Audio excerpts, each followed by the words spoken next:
हमारे ब्रह्मांड में कई तरह की शक्तियां विद्यमान हैं।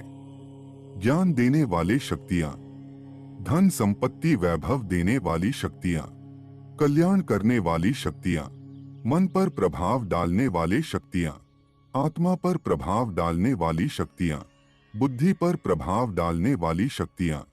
लेकिन इन शक्तियों को तुम यदि उपयोग करना चाहते हो तो तुम्हें इन शक्तियों का ज्ञान होना बहुत जरूरी है।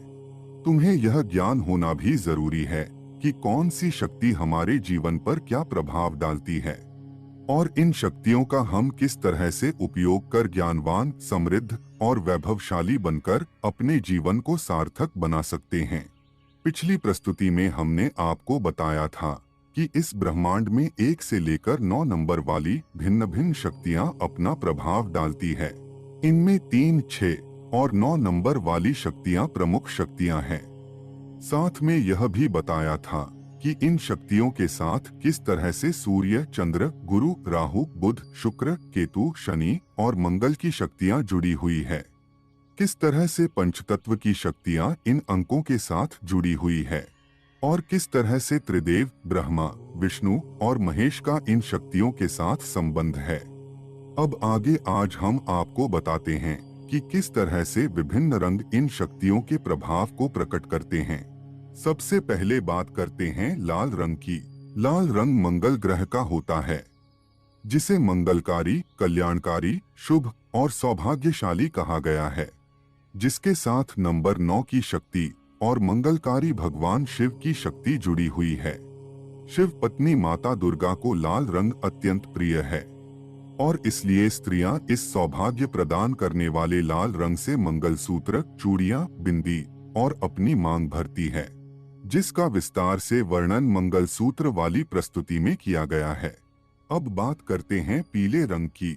पीला रंग नंबर 3 की शक्ति को प्रकट करता है, जो गुरु ग्रह का रंग है और इसीलिए ज्ञान प्राप्ति के लक्ष्य वाले हमेशा पीले रंग के और पीले और लाल रंग के मिश्रण से बनने वाले केसरिया और भगवा रंग के कपड़े पहनते हैं।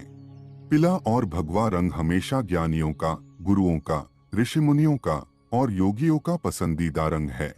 अब बात करते हैं नीले रंग की। नीला रंग 6 नंबर की शक्ति को प्रकट करता है, जो शुक्र ग्रह की एनर्जी को भी प्रकट करता है। पिछली प्रस्तुति में आपने देखा कि 6 नंबर भगवान विष्णु की शक्ति को प्रकट करता है और भगवान विष्णु को नीले रंग के बताए जाते हैं। भगवान विष्णु के लिए नीलवर्ण, मेघवर्ण जैसे शब्दों का प्रयोग किया जाता है और जल तत्व का रंग भी नीला ही है। इसी तरह नारंगी रंग नंबर 1 की शक्ति को प्रकट करता है, जो सूर्य की शक्ति है। सफेद रंग नंबर 2 की शक्ति को प्रकट करता है, जो कि चंद्र की शक्ति है। बैंगनी रंग 4 नंबर की शक्ति को प्रकट करता है, जो कि राहु की एनर्जी को प्रकट करता है। हरा रंग नंबर 5 और बुध ग्रह की शक्ति को प्रदर्शित करता है। बैंगनी रंग नंबर 7 की एनर्जी और केतु की शक्ति को प्रदर्शित करता है और जामुनी रंग 8 अंक और शनि ग्रह की शक्ति को प्रदर्शित करता है। तो यह 9 प्रकार की शक्तियां हैं जो पूरे ब्रह्मांड पर अपना प्रभाव डालती है, चाहे फिर वह देवी देवता के रूप में हो, चाहे फिर वह 9 ग्रहों के रूप में हो, चाहे फिर वह रंगों के रूप में हो, चाहे फिर वह पंचतत्व के रूप में हो, या फिर वह 1 से लेकर 9 अंकों की एनर्जी के रूप में हो, या चाहे फिर वह नव दुर्गा के रूप में हो।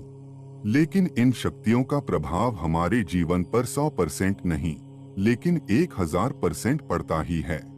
इस चित्र से अंक ज्योतिषी, वैदिक ज्योतिषी और लाल किताब वाले ज्योतिषी अच्छी तरह से समझ सकते हैं कि राहु किस तरह से चंद्र पर अपना प्रभाव डालता है, शनि कैसे अपना बुरा प्रभाव राहु और केतु पर डाल देता है, सूर्य और बुध किस तरह से जुड़े हुए हैं, शुक्र कैसे नेगेटिव शक्तियों का गुरु है और बृहस्पति किस तरह से पॉजिटिव शक्तियों का गुरु है।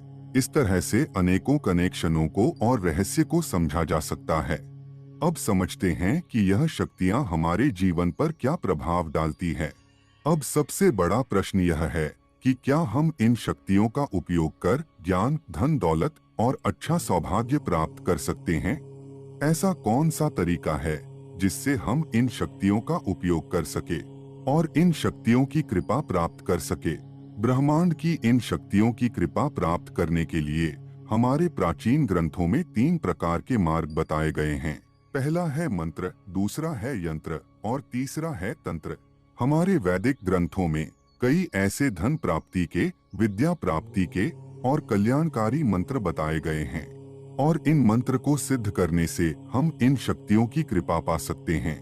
लेकिन आज के समय में इस मंत्रों को ना तो हम सिद्ध कर सकते हैं और ना तो इनसे कृपा पा सकते हैं, क्योंकि हम इतने अज्ञानी बन चुके हैं कि हमारी भाषा के ग और घ, ज और झ अक्षरों का सही उच्चारण क्या है और इनके उच्चारण में क्या फर्क है, यह 99% लोग जानते ही नहीं हैं। तो फिर मंत्रों में दिए गए ऐसे अक्षरों का सही उच्चारण कैसे करेंगे? यह तो हुई उच्चारण की बात, लेकिन इन मंत्रों को सही स्वर और सही छंद के साथ बोलकर या गाकर एक उपयुक्त वाइब्रेशन उत्पन्न करनी होगी और यह सही वाइब्रेशन कई हजारों या लाखों बार जप करके उत्पन्न करनी होगी, तभी मंत्र सिद्ध होगा। लेकिन विडंबना यह है कि इन मंत्रों को सही स्वर और छंदों के साथ उच्चारण करने का ज्ञान किसी के पास बचा नहीं है। अब आप कहेंगे कि मंत्र काम ना करें तो यंत्र काम करेंगे, तो हम बता दें कि बिना मंत्रों के यंत्र भी सिद्ध नहीं होते और काम नहीं करते हैं और तंत्र भी बिना मंत्रों के काम नहीं करेंगे। अब आपके मन में यह प्रश्न होता होगा कि मंत्र, यंत्र और तंत्र काम नहीं करेंगे तो हम इन शक्तियों की कृपा कैसे प्राप्त कर सकते हैं? तो इसके लिए हमारे ऋषि मुनियों ने एक चौथा रास्ता भी दिया है, जिसका उपयोग कर हर कोई ब्रह्मांड की इन 9 शक्तियों की कृपा प्राप्त कर सकता है। कुछ लोग कहेंगे कि हम इन शक्तियों पर कैसे काबू पा सकते हैं? तो हम बता दें कि इन शक्तियों पर कोई भी काबू नहीं पा सकता और हमें इन शक्तियों का लाभ प्राप्त करने के लिए इन पर काबू नहीं पाना है, इनकी कृपा प्राप्त करनी है। तो अब हम यह चौथा रास्ता बताते हैं, जो आसान है और हर कोई इसका उपयोग कर कृपा प्राप्त कर सकता है। सबसे पहले बात करते हैं 3 अंक वाली ज्ञान शक्ति की। अगर आपको कुछ नया बनाना है, कुछ सर्जन करना है, तो उसका आपको ज्ञान होना जरूरी है। बिना ज्ञान के वैज्ञानिक नई खोज नहीं कर सकता, कवि कविता भी नहीं लिख सकता, चित्रकार चित्र नहीं बना सकता। यह ज्ञान अंदर से या बाहर से उसमें डाउनलोड होता है, तभी वह सर्जन कर सकता है। और इसीलिए सर्जन के देवता ब्रह्मा जी के साथ ज्ञान की देवी माता सरस्वती हमेशा रहती है। अब आप चाहते हैं कि आप में भी सृजनात्मक शक्ति विकसित हो, आपको भी ज्ञान प्राप्ति हो, तो इसके लिए हमारे पूर्वज ऋषियों ने बताया है कि गुरु देवो भवः, ज्ञान देने वाले गुरुओं को देव यानी भगवान माने, उनको सम्मान दे, उनके चरण स्पर्श करें। सिर्फ दिखावा करने के लिए नहीं, लेकिन हृदय पूर्वक यह कार्य करें। ज्ञान देने वाली जितनी भी चीजें हैं, जैसे कि पुस्तकें, कलम, मोबाइल, टेबलेट, कंप्यूटर, सबका सम्मान करें। ज्ञान देने वाले देवता गणपति, सरस्वती की भी हृदय पूर्वक आराधना करें। अब आप सोचते होंगे कि ऐसा क्यों करें, इससे क्या लाभ होगा? तो ऐसा करने से मंत्रों से जो वाइब्रेशन उत्पन्न होती है, वैसे ही वाइब्स इन कार्यों को करने से आप में उत्पन्न होगी और इससे यह लाभ होगा कि ब्रह्मांड का जो ज्ञान है वह आप में डाउनलोड होने लगेगा। आप ऐसी कविता कर सकेंगे जो आपने कभी सोची भी नहीं होगी। आप ऐसी खोज करेंगे जिसके बारे में आपने कभी अपने मन में सोचा भी नहीं होगा। आप ऐसे चित्र बना सकेंगे जिसे देखकर कहेंगे कि क्या यह मैंने बनाया है या किसी दिव्य शक्ति ने मुझसे बनवाया है। अब ज्ञान का एक और दूसरा नियम भी है। आप किसी भी फील्ड में क्यों ना हो, लेकिन आप जितना अपने ज्ञान को बांटेंगे, आपके ज्ञान में और अधिक वृद्धि होगी।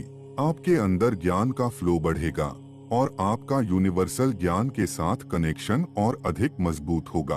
अब बात करते हैं 6 अंक वाली संरक्षण और पालन शक्ति की। अगर हम भगवान विष्णु और माता लक्ष्मी की यह 6 अंक वाली शक्ति की कृपा प्राप्त करना चाहते हैं, तो हमें जानना पड़ेगा कि यह शक्ति कैसे काम करती है। एक वृक्ष का अच्छी तरह से पालन और संरक्षण हो, इसीलिए जरूरी है कि उसको पानी, उर्वरक, हवा और सूर्य प्रकाश मिलते रहे। यह उसकी मूल जरूरतें हैं। और वृक्ष की जरूरतें पूरी होती रहेगी तो उसका पालन होता रहेगा। इसी तरह मानव, वृक्ष, प्राणी, ग्रह, नक्षत्र, ब्रह्मांड आदि की मूल जरूरतें पूरी होती रहेगी तो उनका पालन और संरक्षण होता रहेगा। हमारे शरीर की जरूरतें और हमारे हर एक कोश की जरूरत को भगवान विष्णु पूरी करते हैं, जिससे हमारा शरीर और कोश जीवित रहते हैं, उसका पालन पोषण होता रहता है। जिस तरह से सृजन के देवता ब्रह्मा जी को सृजन करने के लिए ज्ञान की जरूरत होती है, माता सरस्वती की जरूरत होती है, वैसे ही पालनहारी देवता भगवान विष्णु को पालन और संरक्षण करने के लिए माता लक्ष्मी की जरूरत होती है। अब लक्ष्मी तत्व सिर्फ रुपया पैसा या धन दौलत ही नहीं है, लेकिन लक्ष्मी तत्व एक ऐसा तत्व है जो समस्त यूनिवर्स को संचालित रखने में सहायता देता है। जैसे कि एक कोश का पालन और पोषण हो सके, इसके लिए जो एमिनो एसिड और प्रोटीन चाहिए, वह एसिड और प्रोटीन का पोषक रस लक्ष्मी तत्व है। एक अणु बना है न्यूट्रॉन, प्रोटॉन और इलेक्ट्रॉन से, और उसका संचालन करने वाले धन, ऋण और न्यूट्रल चार्जेस लक्ष्मी तत्व है। एक ग्रह मंडल को संचालित रखने वाले गुरुत्वाकर्षण जैसे बल लक्ष्मी तत्व है, और इसी तरह मनुष्य के व्यवहार को और जरूरतों को पोषित करने वाले सोना, चांदी, रुपया, धन दौलत भी लक्ष्मी तत्व है। तो पशुओं के लिए खाना और पोषक आहार लक्ष्मी तत्व है। अब आप चाहते हैं कि आप पर भी माता लक्ष्मी की कृपा हो, तो इसके लिए जरूरी है कि आप भगवान विष्णु के कार्य करें। भगवान विष्णु का कार्य है पालन, पोषण और संरक्षण। अगर आप भी दूसरों का पालन पोषण करते हैं, दूसरों की जरूरतों को पूरी करते हैं, तो माता लक्ष्मी आपकी जरूरतों को पूरी करेगी।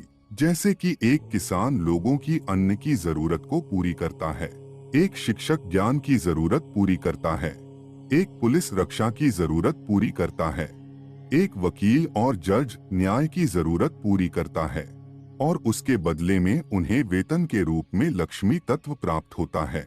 लेकिन अगर आप अधिक मात्रा में लक्ष्मी तत्व प्राप्त करना चाहते हैं, तो आपको ढूंढना पड़ेगा कि लोगों की ऐसी कौन सी जरूरत है जो सिर्फ आप पूरी कर सकते हैं।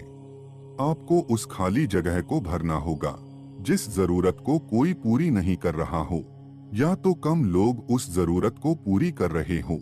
अगर आप ऐसा करते हैं तो आपके पास लोगों की लाइनें लग जाएगी और आपके पास इतना लक्ष्मी तत्व आ जाएगा जिसे संभालना आपके लिए मुश्किल हो जाएगा। अगर आप एक शिक्षक है तो ऐसा ज्ञान दीजिए कि दूसरा कोई आपके तरीके से और आपके जैसा ज्ञान ना देता हो।